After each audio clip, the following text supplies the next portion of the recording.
A very pleasant good morning, dear readers. Welcome back to my channel, English Mentor. Today, we are going to analyze the editorial of 12th of February. So let us start this editorial in detail. The title of this editorial is Clearing the Airways. Clear का मतलब होता है किसी चीज को साफ कर देना या हटा देना. एयरवेज का मतलब यहाँ पर हो गया हमारा जो एविएशन सेक्टर है उसके ऊपर पिछले 1.5-2 साल से कोविड की वजह से उसके ऊपर बहुत सारी रिस्ट्रिक्शंस लगाई गई थी, उसको बैन कर दिया गया था ऑलमोस्ट. और फिलहाल अगर देखा जाए तो जो एविएशन सेक्टर के ऊपर जितनी भी रिस्ट्रिक्शंस लगाई गई थी उन सारी रिस्ट्रिक्शंस को हटा लिया गया है और एयरलाइंस की जो भी सर्विसेज है उनको दोबारा से रिज्यूम किया गया है, दोबारा से उनको स्टार्ट किया गया है. उसके ऊपर लगने वाली रिस्ट्रिक्शंस है उनको हटा लिया गया है. On quarantine free entry for travellers. देखिए, क्वारंटीन का मतलब हो गया आइसोलेशन, अकेले रखना. फ्री एंट्री फॉर ट्रेवलर्स, एक टाइम पहले अगर बात किया जाए कोई भी टूरिस्ट जब इंडिया के अंदर आता था तो पहले उसको 15 से 20 दिन आइसोलेशन पीरियड के अंदर यानी कि क्वारंटीन पीरियड के अंदर उसको रखा जाता था. और ये एक मैंडेट था एज पर दी कोविड प्रोटोकॉल्स. कोविड के प्रोटोकॉल्स के तहत अगर कोई भी बाहर का देश का इंडिया के अंदर विजिट करने आएगा तो उसको पहले क्वारंटीन पीरियड के अंदर रखा जाएगा और फिर उसके बाद उसको अलाउ किया जाएगा जिस भी काम के लिए वो आया है, राइट. लेकिन फिलहाल इसकी वजह से, कोविड की वजह से बहुत सारा जो हमारा टूरिज्म सेक्टर है पूरी तरीके से अफेक्ट हुआ है. और उस टूरिज्म को सपोर्ट करने के लिए फिलहाल हेल्थ मिनिस्ट्री ने मतलब क्या किया, वो जो मैंडेट था जिसके तहत क्वारंटीन पीरियड के अंदर रखा जाएगा, उस क्वारंटीन पीरियड का जो मैंडेट था उसको हटा लिया है और जितने भी ट्रेवलर्स हैं उनके लिए फ्री एंट्री कर दी है. इट मींस अगर वो आएंगे तो उनको क्वारंटीन पीरियड नहीं करना होगा, वो सीधा विजिट कर सकते हैं. कंडीशन सिर्फ एक रहेगी कि वो फुली वैक्सीनेटेड होने चाहिए, राइट. तो ये पूरा का पूरा यही एक विषय हम इस एडिटोरियल में स्टडी करने वाले हैं. Let us start this editorial in detail. The world must prioritise. देखो, प्रायोरिटाइज का मतलब होता है किसी चीज को प्राथमिकता देना. इक्विटेबल का मतलब हो गया इक्वल हेल्थ केयर. तो ये पूरी दुनिया है ना, इसको क्या देनी चाहिए, हेल्थ केयर को इक्वल तौर पर, समान तौर पर इसको क्या देनी चाहिए, प्राथमिकता देनी चाहिए. And also reclaim. रिक्लेम का मतलब होता है किसी चीज को दोबारा से अचीव करना, रीअकम्प्लिश करना. The earlier normality. नॉर्मेलिटी का मतलब हो गया सामान्यता. और कोविड से पहले का जो एक टाइम पीरियड था जब सारी चीजें नॉर्मल होती थी, तो उसी तरीके से पूरी दुनिया को सबसे पहले तो हेल्थ केयर को ध्यान देना चाहिए, हेल्थ केयर को प्राथमिकता देनी चाहिए और कोशिश करनी चाहिए कि जो कोविड से पहले का जो टाइम पीरियड था, जो नॉर्मल टाइम पीरियड था, उसको रिक्लेम किया जाए, उसको दोबारा से प्राप्त किया जाए, उसको दोबारा से मैनेज किया जाए. In what will cheer the tourism and industry. Cheer का मतलब खुश करना होता है, यानी वो क्या चीज होगी जो टूरिज्म इंडस्ट्री जो है, हमारा जो पर्यटन वाली जो इंडस्ट्री है उसको किस तरीके से चीयर किया जा सकता है. एंड ट्रेवलर्स, जो यात्री हैं, the government has allowed fully vaccinated passengers from 82 countries. यानी फिलहाल देखा जाए जो हमारी गवर्नमेंट है उसने क्या किया है, उसने अलाउ कर दिया है किनको, यानी 82 कंट्रीज ऐसी हैं, उन कंट्री के अगर कोई भी ट्रेवलर्स या कोई भी पैसेंजर्स आते हैं तो उनको अलाउ कर दिया है. लेकिन कंडीशन क्या है, वो फुली वैक्सीनेटेड होने चाहिए to skip the mandatory quarantine period. और इससे पहले क्या होता था कि अगर कोई भी टूरिस्ट इंडिया के अंदर आता था तो उसको एक मैंडेटरी क्वारंटीन पीरियड के अंदर रखा जाता था. मैंडेटरी का मतलब रिक्वायर्ड, उसको क्वारंटीन पीरियड के अंदर रखा जाता था एज पर द रूल. जो कि कोविड के रूल की अगर बात की जाए, प्रोटोकॉल की अगर बात की जाए तो उसको सबसे पहले क्वारंटीन पीरियड के अंदर रखा जाएगा फ्रॉम 14 फरवरी. और ये जो फिलहाल मैंडेट था जिसके अंदर टूरिस्ट को क्या रखा जाता था, उसको क्वारंटीन पीरियड के अंदर रखा जाता था. लेकिन फिलहाल अगर देखा जाए तो गवर्नमेंट ने वो मैंडेट को हटा लिया है और जितने भी ट्रेवलर्स होंगे वो सीधा इंडिया के अंदर विजिट कर सकते हैं. लेकिन उनके पास वो यानी एक कंडीशन है, वो वैक्सीनेटेड होने चाहिए. तो इस तरीके से जो फिलहाल अगर देखा जाए तो इंडियन गवर्नमेंट ने एक अच्छा कदम उठाया है जिससे कि टूरिज्म को सपोर्ट मिल सके. The requirement of the compulsory on arrival testing, और ये जो रिक्वायरमेंट थी यानी जो मैंडेट था कि अगर कोई भी ट्रेवलर इंडिया के अंदर विजिट करने आएगा तो ये कंपल्सरी था कि उसके आने पर उसका टेस्टिंग किया जाएगा for the passengers from certain countries. और कौन से पैसेंजर की बात की गई है? जो एक पर्टिकुलर कंट्रीज से आते थे। मान लो कि जिन पर्टिकुलर कंट्रीज के अंदर कोविड का इंपैक्ट ज्यादा था, अगर उन कंट्रीज से कोई भी आएगा तो सबसे पहले ऑन अराइवल जैसे ही वो पैसेंजर वहां पर आएगा तो उसका टेस्ट किया जाएगा, और टेस्ट करने के बाद उनको क्वारंटीन पीरियड के अंदर रखा जाएगा। तो ये एक मैंडेट था जो कि फॉलो किया जाना था। At risk also been removed, और ये वाला जो है ना ऑन अराइवल जो आरटीपीसीआर का जो टेस्ट होता था उसको भी हटा लिया गया है। यानी अराइवल के टाइम पर भी क्या है, वो किसी भी तरह का टेस्ट नहीं किया जाएगा। तो ये इस तरीके से जो इंडियन गवर्नमेंट है उन्होंने ये चीज हटा ली है अभी फिलहाल के लिए। These guidelines from the ministry of health, और ये जो गाइडलाइंस जारी की गई है ये गाइडलाइन हमारी जो हेल्थ मिनिस्ट्री है उसने जारी की है। अप्लाई टू कंट्रीज, और ये जो गाइडलाइंस हैं जो हेल्थ मिनिस्ट्री ने फिलहाल जो अलाउ किया है कि क्वारंटीन पीरियड को भी सर्व नहीं करना पड़ेगा at the same time on arrival, कि कोई भी अगर ट्रेवलर्स आता है तो उस टाइम मतलब उसका जो एक टेस्टिंग होता था उसका वो टेस्टिंग भी नहीं किया जाएगा। ये गाइडलाइंस कुछ स्पेसिफिक कंट्रीज के अंदर ही इंडिया के लिए एप्लीकेबल होगी, यानी मींस इंडिया ने कुछ स्पेसिफिक कंट्रीज को ही इस चीज के लिए अलाउ किया है। With whom India has pact of reciprocity. Reciprocity का मतलब होता है आपस में मिलकर, यानी पारस्परिकता। पैक्ट का मतलब हो गया एक तरीके से अग्रीमेंट होना या संधि होना। तो ये जो गाइडलाइंस है इंडिया ने उन सभी कंट्रीज की बात की जाए, ये गाइडलाइंस उन कंट्री के पैसेंजर्स के लिए अलाउ होगी जिन कंट्रीज के साथ इंडिया का क्या है आपस में पैक्ट है, यानी इंडिया का उन पर्टिकुलर कंट्रीज के साथ एक तरीके से अग्रीमेंट है। And include the UK, United kingdom, US, America की बात की जाए, कनाडा की बात की जाए, ऑस्ट्रेलिया की बात की जाए एंड न्यूजीलैंड की बात की जाए, ये सारी वो कंट्रीज है। अगर इन पर्टिकुलर कंट्रीज के कोई भी टूरिस्ट इंडिया के अंदर आता है तो उसको क्वारंटीन पीरियड के अंदर नहीं रखा जाएगा। एट द सेम टाइम उसके अराइवल के ऊपर किसी भी तरह का कोई टेस्टिंग नहीं होगा, क्योंकि इंडिया का इन पर्टिकुलर कंट्रीज के साथ क्या है, पैक्ट है, एक समझौता है, एक अग्रीमेंट है, जिसके तहत अब इंडिया वो रिस्ट्रिक्शंस, अगर कोई भी पैसेंजर इन पर्टिकुलर कंट्रीज से आएगा तो उन रिस्ट्रिक्शंस को हटा लिया गया है।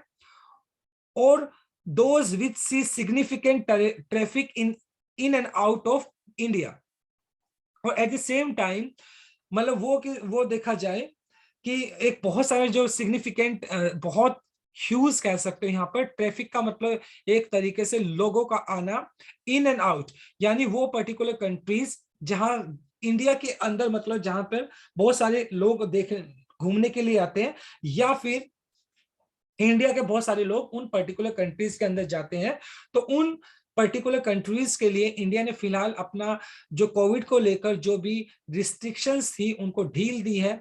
और ढील किस तरीके से दी है? पहला तो एक तरीके से ये आप कह सकते हैं कि जो क्वारंटीन पीरियड था उसको नहीं लिया जाएगा, अभी क्वारंटीन पीरियड में नहीं रखा जाएगा। एट द सेम टाइम जो ऑन अराइवल जो एक टेस्टिंग होता था उसको भी हटा लिया गया है। सिर्फ एक ही कंडीशन है, कंडीशन ये है कि अगर कोई भी टूरिस्ट आता है तो वो फुली वैक्सीनेटेड होना चाहिए। Currently India has air bubble agreement. देखो एयर बबल एग्रीमेंट क्या होता है? एयर बबल एग्रीमेंट है यहाँ पर, जैसे कोविड की वजह से फिलहाल क्या किया गया था, कोविड की वजह से सारी की सारी डोमेस्टिक और इंटरनेशनल फ्लाइट्स को बंद कर दिया गया था, राइट। और एयर बबल एग्रीमेंट के तहत क्या होता है कि कुछ जो एयरलाइंस हैं जो कॉमर्शियल पर्पज से थी, तो वो कॉमर्शियल पर्पज से थी, तो वो कुछ स्पेसिफिक जो एयरलाइंस थी वो चल रही थी कॉमर्शियल पर्पज से, तो उसको एयर बबल एग्रीमेंट बोला गया था विथ 35 कंट्रीज। तो इंडिया का 35 जो कंट्रीज हैं उनके साथ क्या था, एयर बबल्स अग्रीमेंट है। And the government had earlier move to resume international flights from December 15। और 15 दिसंबर से हमारी सरकार ने इस बात का फैसला लिया था, क्योंकि जो इंटरनेशनल फ्लाइट्स हैं उनको बंद कर दिया गया था कोविड की वजह से। और फिलहाल 15 दिसंबर के पास उन्होंने इस बात का डिसीजन लिया था कि 15 दिसंबर से जो इंटरनेशनल फ्लाइट्स हैं वो दोबारा से स्टार्ट हो जाएंगी, रिज्यूम हो जाएंगी। रिज्यूम का मतलब होता है किसी चीज का रीस्टार्ट होना। But withdrew the decision due to the Omicron variant. लेकिन जैसा सरकार ने सोचा था कि 15 दिसंबर से वो जो इंटरनेशनल फ्लाइट्स हैं उनको स्टार्ट कर देंगे, लेकिन गवर्नमेंट को अपना डिसीजन विड्रू करना पड़ा, पीछे लेना पड़ा। क्यों लेना पड़ा? क्योंकि उसी दौरान जो ओमिक्रॉन जो वेरिएंट है कोविड का, वो काफी हद तक फैल गया था और उसके बहुत सारे केसेस आ गए थे। और ओमिक्रॉन के इंपैक्ट से बचने के लिए, उसको कंटेन करने के लिए, उसको रोकने के लिए, तो इंटरनेशनल फ्लाइट्स को दोबारा से क्या कर दिया गया था? बैन कर दिया गया था। द टूरिज्म इंडस्ट्री, और जो हमारा जो टूरिज्म इंडस्ट्री है, पर्यटन जिसको आप बोलते हैं, पर्यटन इंडस्ट्री जो है, एस्टिमेट्स अंदाजा लगाती है that covid has caused losses of 150 lakh crore since मार्च 2020। और एक बहुत बड़ा आंकड़ा देखा जाए 2020 से, अगर हम एक ओवरऑल अगर एक आंकड़ा देखें तो जो हमारा टूरिज्म इंडस्ट्री है उसको 150 लाख करोड़ के आसपास का नुकसान हुआ है। प्रायर टू पेंडेमिक, यानी इस महामारी से पहले की अगर बात की जाए, India had least 1.1 crore inbound tourist, यानी कि कम से कम 1.1 करोड़ के करीब इनबाउंड टूरिस्ट। इनबाउंड का मतलब हो गया हमारे देश के ही अगर देखा जाए इतने टूरिस्ट घूमने के लिए आते हैं, and 2.7 crore outbound tourist annually. देखिए मतलब कि 1.1 कौन थे इंडिया के अंदर, बाहर की कंट्रीज से 1.1 जो टूरिस्ट हैं, 1.1 करोड़ जो टूरिस्ट हैं वो इंडिया के अंदर घूमने आते हैं। इनबाउंड का मतलब जो इंडिया के अंदर आते हैं, और 2.7 करोड़ के आसपास के जो टूरिस्ट हैं वो इंडिया से बाहर घूमने के लिए जाते हैं, जो कि अपने आप में एक बहुत बड़ा आंकड़ा है। एनुअली मतलब वार्षिक तौर पर हर साल से इंडस्ट्री, ऐसा इंडस्ट्री का कहना है, estimates अंदाजा लगाना, and the new relaxations appear to be in line to recoup these numbers। recoup का मतलब हो गया एक तरीके से रिकवर करना these numbers। और ये जो रिस्ट्रिक्शंस के अंदर जो रिस्ट्रिक्शंस लगाई गई थी उनके अंदर जो रिलैक्सेशन दी गई है, तो साफ साफ इसका जो पर्पस है वो क्या है? इन नंबर्स को दोबारा से क्या करना है? इकट्ठा करना है। यानी कि जो नंबर ऑफ टूरिस्ट है वो काफी हद तक कम हो गए हैं, और जैसे ही अगर ये रिस्ट्रिक्शंस को हटा लिया जाएगा तो डेफिनेटली सी बात है जो टूरिस्ट है उसका जो नंबर है वो बढ़ जाएगा, और कहीं ना कहीं इंडिया के अंदर जो आने वाले, बाहर से आने वाले जो टूरिस्ट हैं वो भी बढ़ जाएंगे। At the same time India से जो बाहर जाते हैं घूमने के लिए वो टूरिस्ट भी बढ़ जाएंगे। तो कहीं ना कहीं साफ साफ ये पर्पस दिखाई पड़ता है कि जो हमारे टूरिज्म सेक्टर है उसको सपोर्ट करना है, क्योंकि कोविड की वजह से ऑलरेडी उसके अंदर बहुत बड़ा नुकसान हो चुका है। देयर आर साउंड एपिडेमियोलॉजिकल, देखो एपिडेमियोलॉजिकल का मतलब हो गया महामारी विज्ञान, रीजंस फॉर द डिसीजन। और कहीं ना कहीं मतलब ये जो फिलहाल अगर देखा जाए ये जो डिसीजन लिया गया है वो महामारी विज्ञान को ध्यान में रखकर लिया गया है। एपिडेमियोलॉजिकल होता है महामारी विज्ञान। इंडियाज डेली ट्राजेक्ट्री का मतलब होता है पाथ, रास्ता और fresh covid cases is declining. तो फिलहाल अगर देखा जाए जो ट्रेंड अगर देखा जाए तो इंडिया के अंदर जो कोविड के नंबर ऑफ केसेस है वो डिक्लाइनिंग है, वो कम हो रहे हैं। From close to 3 lakh cases a day to on January 24 and around 58 cases a day now। और अगर देखा जाए 24 जनवरी के आसपास का जो टाइम पीरियड था 3 लाख केसेस एक दिन के अंदर आए थे, और अभी वो घटकर 58,000 यानी 58,000 के आसपास का आंकड़ा हो गया है फिलहाल, जो कि काफी हद तक कम आ गए हैं।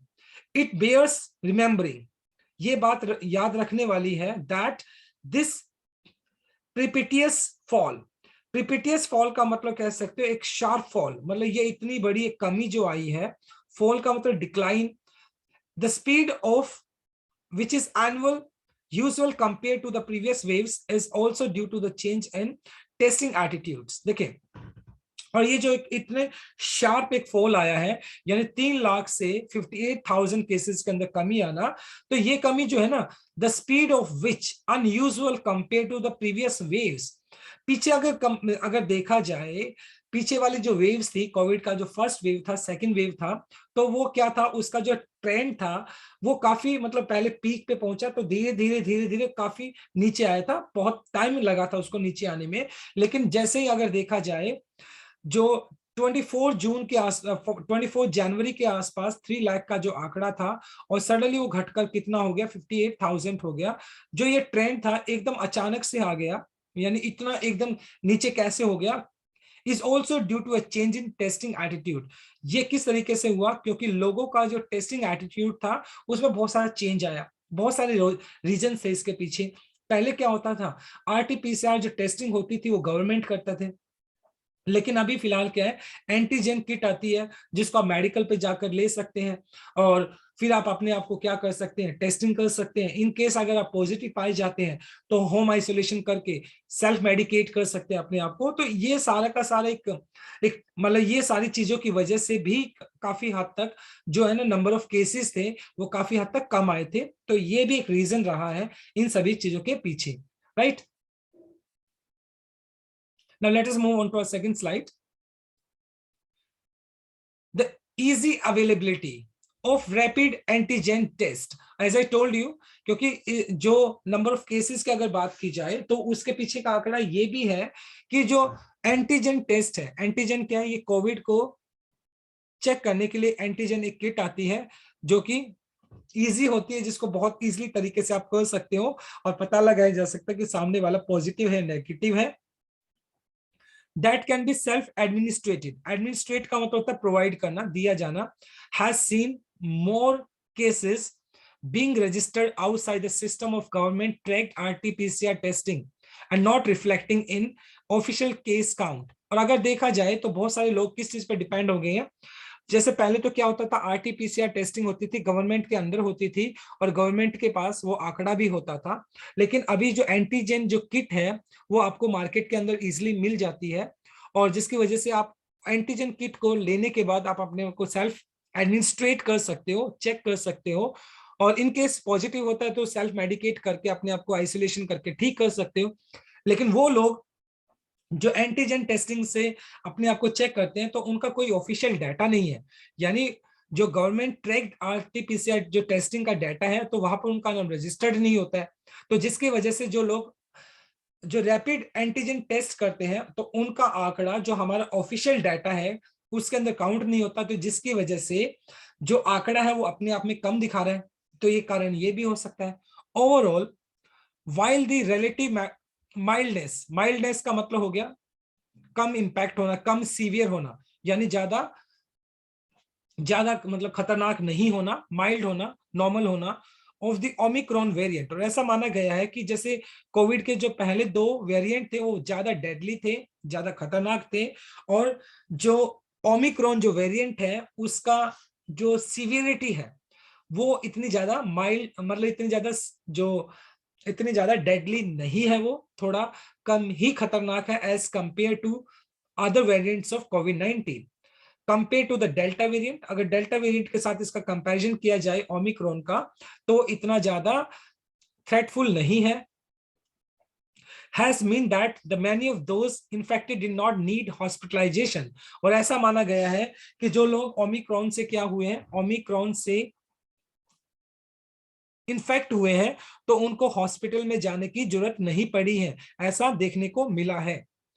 The availability of vaccines has also contributed to the third wave posing a diminished health threat। और at the same time अगर देखा जाए फिलहाल जो थर्ड वेव था उसके अंदर अगर देखा जाए 80-90% जो पॉपुलेशन थी वो क्या हो चुकी थी, फुली वैक्सीनेटेड हो चुकी थी, और वैक्सीन की भी अवेलेबिलिटी अच्छी थी, जिसकी वजह से जो लोगों को एक हेल्थ थ्रेट बना हुआ था वो भी काफी हद तक कम हो गया। क्योंकि जब देखा जाए जब सेकंड वेव आया था, फर्स्ट वेव में तो वैक्सीन बनी ही नहीं थी, और सेकंड जो वेव आया था तो वहां पर जो वैक्सीन था उसकी अवेलेबिलिटी काफी कम थी। लेकिन अब फिलहाल देखा जाए तो वैक्सीन की अवेलेबिलिटी भी काफी अच्छी है, और 90% के अगर आसपास के अगर देखा जाए तो पॉपुलेशन को वैक्सीनेट किया जा चुका है, जिसकी वजह से भी क्या हुआ है, जो हेल्थ थ्रेट बना हुआ था लोगों की जिंदगी के ऊपर, एक खतरा बना हुआ था, तो वो खतरा भी काफी हद तक कम हो गया है।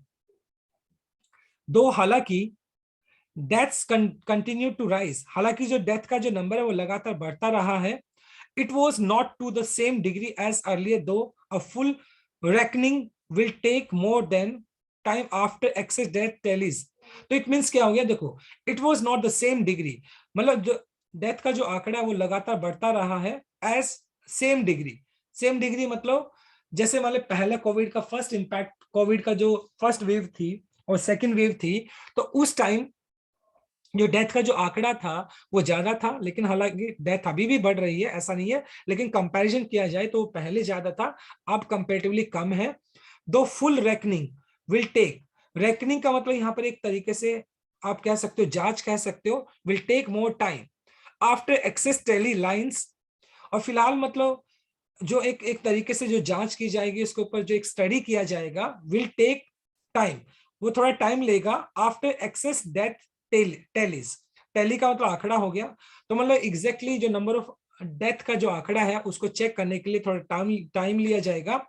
From states start to become public, यानी कि फिलहाल जो स्टेट है उस आंकड़े को क्या करेंगे, एनालाइज करेंगे कि नंबर ऑफ डेथ्स कितनी हुई है, और उसके बाद उस आंकड़े को पब्लिकली क्या कर दिया जाएगा, उसको पब्लिकली लोगों के साथ शेयर किया जाएगा कि एक्चुअल में नंबर कितना था जो कोविड की वजह से लोग मरे हैं.